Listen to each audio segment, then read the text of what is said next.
میرا دکھ یہ ہے، آپ کا دکھ یہ ہے کہ ہم نے اس امت کو زوال میں دیکھا، ہم نے کشمیر میں ذبح ہوتی مائیں بہنیں اور بیٹے دیکھے، روہنگیا کے اندر مسلمانوں کی نسل کشی ہوتے دیکھی، ہم نے فلسطین کے اندر لہو بہتا ہوا دیکھا، درد ہی درد پھیل گیا۔ آج ان یتیموں کے سر پہ کوئی ہاتھ رکھنے والا نہیں ہے۔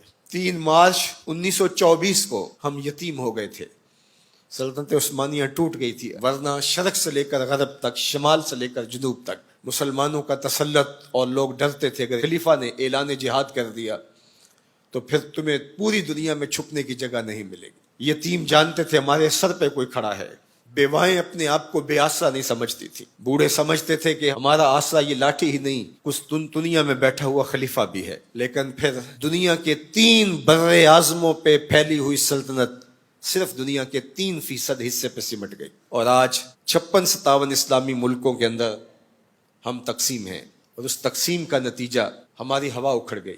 خلافت کی مرکزیت ہمارے پاس موجود نہ رہی۔ خلافت سے تصور لے کے یورپ نے اپنی صف بندی کی، اور یہ کتنے ملک جڑ کر کے ایک یونین بناتے ہیں اور ہماری وحدت کے ٹکڑے ٹکڑے کر دیتے ہیں۔ دیکھ مسجد میں شکست رشتہ تسبیح شیخ، اور بت کدے میں برہمن کی پختہ زناری بھی دیکھ، کافروں کی مسلم آئینی کا بھی نظارہ کر، اور مسلموں کی مسلم آزاری بھی دیکھ، چاک کر دی ترک نادان خلافت کی کعبہ، سادگی مسلم کی دیکھ اوروں کی عیاری بھی دیکھ۔ آج وہ ہدف حاصل کر چکے ہیں۔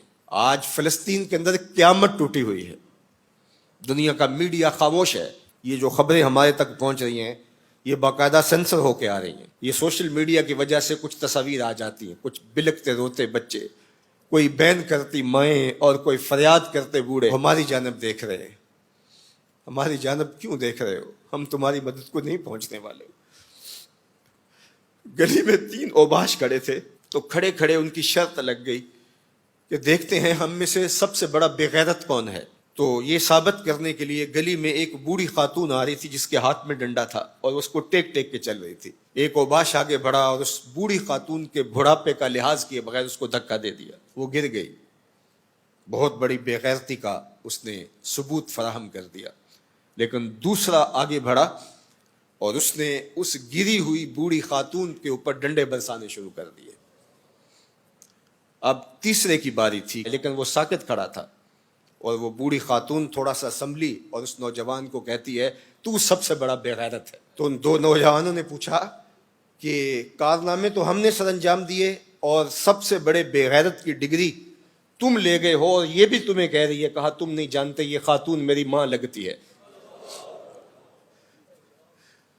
آج اسرائیل نے ان کو مارا، برطانیہ کا وزیر اعظم جنگی جہاز کے اوپر بیٹھ کے ان گرے ہوئے مفلوک الحال لوگوں پر بم برسانے کے لیے خود پہنچا، لیکن وہ کہہ رہے امت مسلمہ تم بے غیرت ہو، ہم تمہاری مائیں لگتی ہیں، ہم تمہاری بہنیں لگتی ہیں،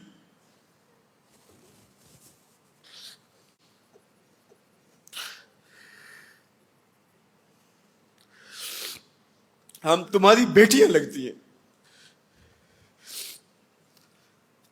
ایک یہودی ایک پردہ دار خاتون کے اوپر شراب پھینکتا ہے اور باقی آوازیں کستے ہیں، لیکن وہ دیکھ رہی ہے ایڑیاں اٹھا اٹھا کے امت مسلمہ کی طرف۔ تمہاری مدد کو میری بہنوں کوئی پہنچنے والا نہیں ہے۔ یہ 56-57 اسلامی ملکوں کی فوجیں کرتب دکھانے کے لیے ہیں۔ ہمارے میزائل سسٹم، ہمارے اسلحہ جات، ہمارے ٹینک، ہماری توپیں، ہمارا ایٹم بم تمہارے کام نہیں آئے گا، تمہیں مرنا پڑے گا، سسک سسک کے مرنا پڑے گا۔ یہ امت تمہاری مدد نہیں پہنچے گی، 40 ملکوں کی مشترکہ فوج بھی تمہاری مدد کو نہیں پہنچے گی، حرم سے بھی کوئی آواز نہیں اٹھے گی، نہ عجم سے کوئی آواز اٹھے گی۔ آج امت مسلمہ ایک تن مردہ ہے، OIC مردہ گھوڑے کی طرح ہے۔ بیت المقدس کے ایک کونے کو آگ لگی تھی تو یہ OIC بنی تھی، اور آج پورے فلسطین کو آگ نے اپنی لپیٹ میں لے لیا ہے۔ وہاں یتیم ہی یتیم فریادیں کر رہے ہیں، وہاں بیواؤں کی سسکیاں ہیں۔ ہم اس حالت کو کیوں پہنچے؟ اس لیے کہ ہم نے قرآن کو چھوڑ دیا۔ نہ ہماری عدالت میں قرآن ہے، نہ ہماری معاشرت میں قرآن ہے، نہ ہماری معیشت میں قرآن ہے، نہ ہمارے مقننہ میں قرآن ہے، آج قرآن صرف 2 جلدوں میں بند کر کے ہمارے طاق پہ سجا ہوا ہے. یہ نظام حیات تھا. ہم آج تک اسی برطانوی قانون پر جی رہے ہیں. ہم قرآن کا ضابطہ نہیں لا سکے. 56-57 اسلامی ملک. مجھے بتاؤ آج کسی کو کوئی کہیں سے نکال دے تو دوسرا ملک نیشنلٹی دے دیتا ہے, اس کو شہریت دے دیتا ہے. آج اسلام کو ملک بدر کیا گیا. بتاؤ 56-57 اسلامی ملکوں نے کس نے اس کو شہریت دی ہے؟ کہاں جمہوریت, کہیں بادشاہت, کہاں شخصی نظم. 56-57 اسلامی ملکوں میں اسلام گھومتا رہا. میں غریب الدیار ہوں, مجھے شہریت چاہیے, لیکن کسی نے اسلام کو قبول نہیں کیا. در عجم گردیدہ ہم در عرب, مصطفیٰ نایاب ارزاں بو لہب. اقبال کہتے ہیں میں عجم میں بھی گھوما ہوں, میں عرب میں بھی گھوما ہوں, مجھے ابو لہب بھی ملا ہے, مجھے حضور کا نظام کہیں نہیں ملا. اج دین نبی دا وانگ یتیماں تے گھر کر تکے کھاوے. اے فلسطین کے یتیموں تم اکیلے یتیم نہیں ہو. اس وقت اسلام بھی غریب الدیار ہے, اس کا کوئی وطن نہیں ہے.